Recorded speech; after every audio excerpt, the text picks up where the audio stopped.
There's a quote that says, "Dumper, laugh now, cry later. Dumpee, cry now, laugh later."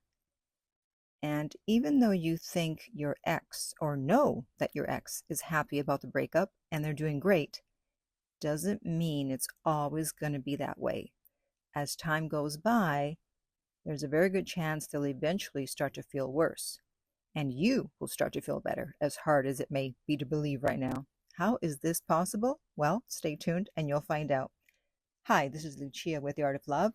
I'm a dating and relationship expert specializing in helping you get your ex back or to get over your ex. And welcome back, my beautiful no contact army. Have you downloaded Silencio to help you stay in no contact? The app is underneath every single video and podcast. And if you too would like to join our no contact army, all you have to do is hit the subscribe button and the bell notification and you're in. And to read our manual, go to nocontactsecrets.com, where you can read 2 free chapters before you purchase the book. So unless this is not the first breakup with this person, then your ex does not know how they're going to feel after the breakup with you. They just know they wanted the breakup, but they are now on new terrain. They've not been here before. Most people, when they dump someone, they think that they're going to go off and live happily ever after, but that's not always the way it works out. Dumpers don't always want to end the relationship, but they feel they have to for a variety of reasons. So most will feel relief after the breakup. They dreaded having to break up with you, right? Because who wants to have to go through that? But when they finally do, they feel relief, just as when you dread having to do something or talk to a certain person.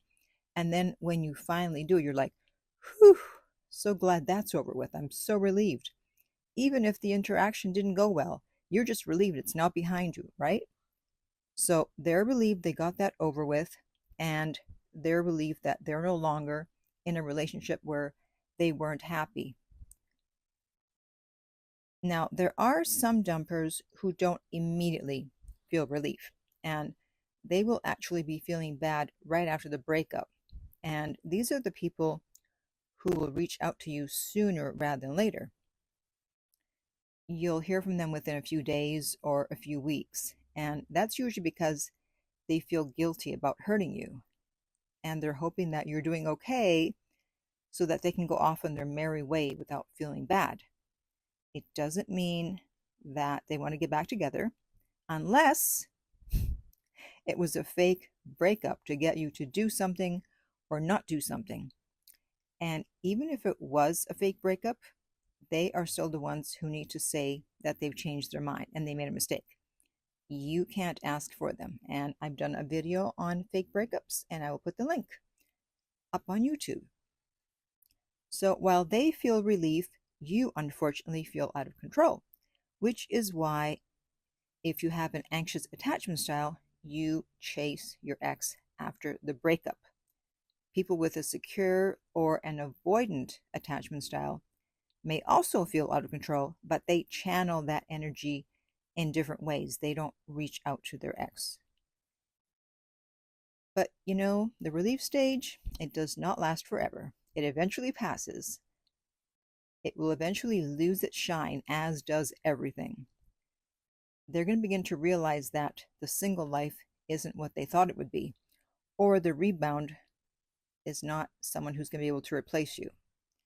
So now, finally, they can start to feel worse when they feel the emotional consequences of the breakup, meaning they actually start to miss you.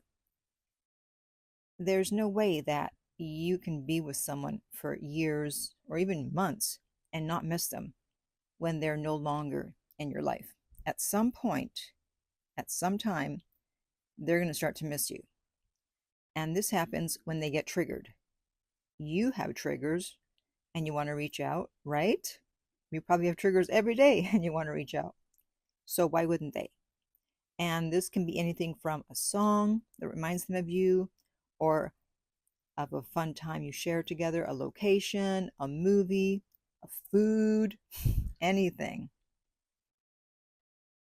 And this is the part of the video where I let you know that, believe it or not, 65% of people who listen to me are not subscribed. I know. So I just want to ask you one thing, and that is, if my videos have ever helped you in any way and you want to give something back, all you have to do is hit the subscribe button, and I promise that I will continue to work hard and put out interesting and helpful videos so that you can get your ex back. Thank you.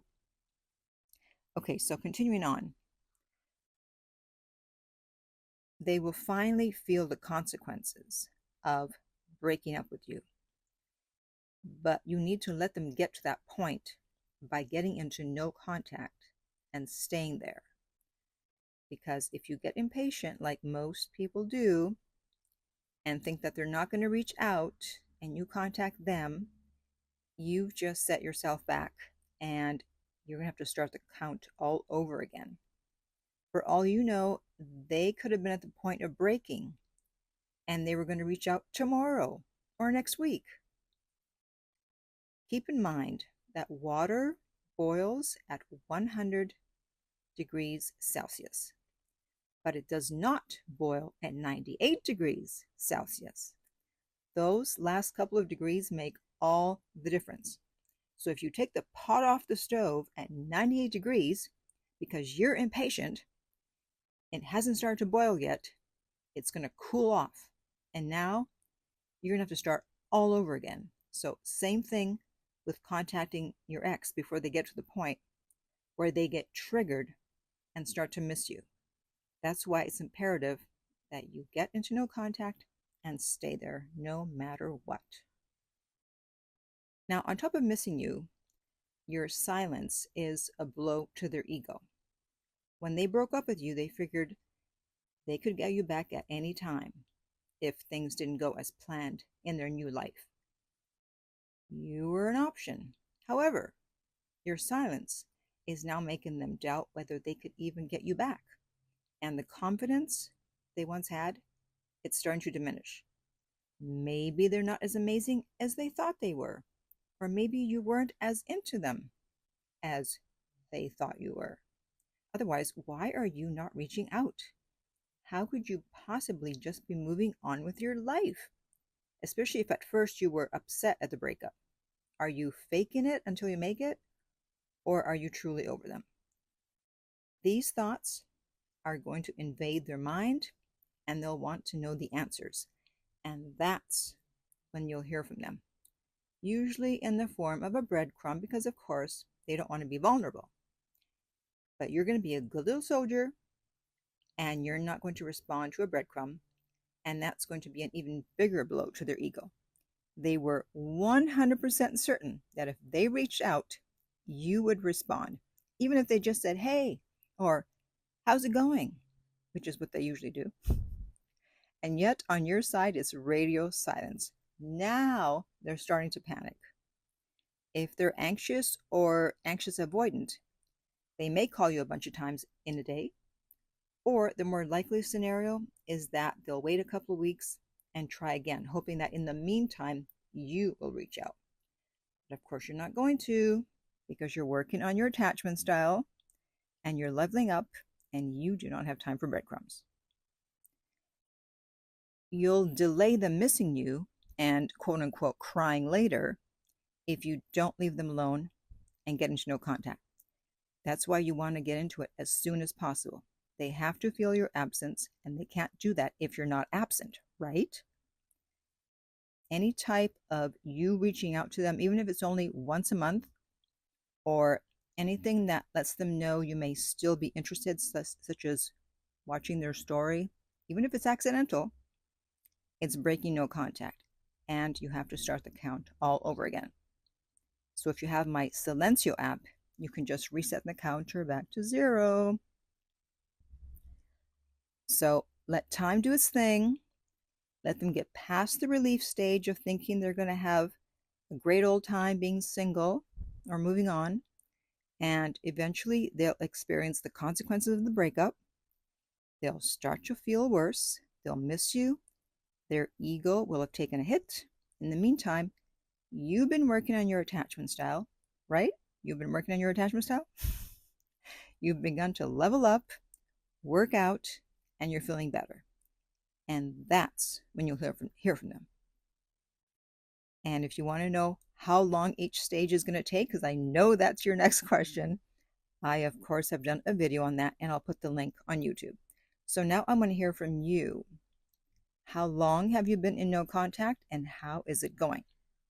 And in the meantime, if you would like my help to get your ex back, you can contact me at theartoflove.net/coaching, and we will send you the rates. They are not on the website, and the direct link to that is underneath every single video and podcast. If you found this video helpful, please like, subscribe, and share. If you're listening to this as a podcast and you want to help the show, download this episode. And finally, remember, love inspires, empowers, uplifts, and enlightens.